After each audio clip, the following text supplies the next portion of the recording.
भारतीय सेना की बहादुरी के किस्से सदियों से हमारे इतिहास का अभिन्न हिस्सा रहे हैं। जब जब देश पर संकट आया है, हमारे सैनिकों ने सीमित संसाधनों, कठिन परिस्थितियों और दुश्मनों की विशाल संख्या के बावजूद पीछे हटने से इनकार किया है।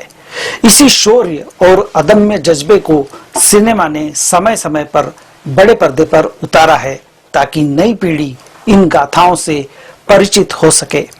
इसी कड़ी में 120 बहादुर एक महत्वपूर्ण प्रयास है, जो रेजांग ला के अमर युद्ध को फिर से जीवंत करने की कोशिश करता है। फिल्म की कहानी एक जीवित बचे सैनिक की यादों के माध्यम से आगे बढ़ती है, उन वीरों में से एक जो रेजांग ला की इस ऐतिहासिक लड़ाई में जीवित लौट आया था।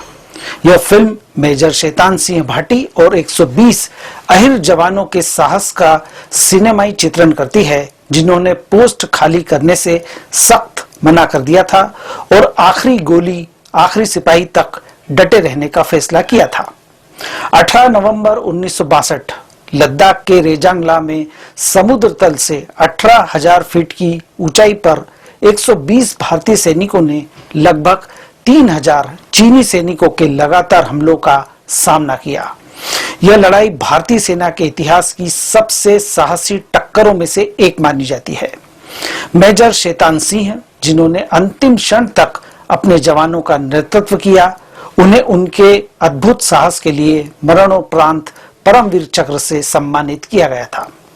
फिल्म का विषय जितना दमदार है, उसका सिनेमाई प्रस्तुतिकरण उतना ही कमजोर प्रतीत होता है। राजीव मेनन द्वारा लिखित और रजनीश घई द्वारा निर्देशित यह फिल्म अपने विषय की महत्ता को पर्दे पर पूरी तरह उतारने में चूक जाती है। रेजांगला जैसी ऐतिहासिक लड़ाई को पेश करते समय जो स्पष्टता, विस्तृत बैकग्राउंड और भावनात्मक गहराई की आवश्यकता थी, वह फिल्म में नजर नहीं आती। निर्देशक मानो यह मानकर चलते हैं कि दर्शक इस घटना के हर पहलू से पहले से ही परिचित हैं। फिल्म में इस युद्ध से पहले की स्थिति, रेजांगला का सामरिक महत्व, भारतीय और चीनी सेना की रणनीति, इन सभी बातों को विस्तार से दिखाया जाना जरूरी था। जानकारी की इस कमी के कारण दर्शक पूरी तरह से भावनात्मक रूप से जुड़ नहीं पाते।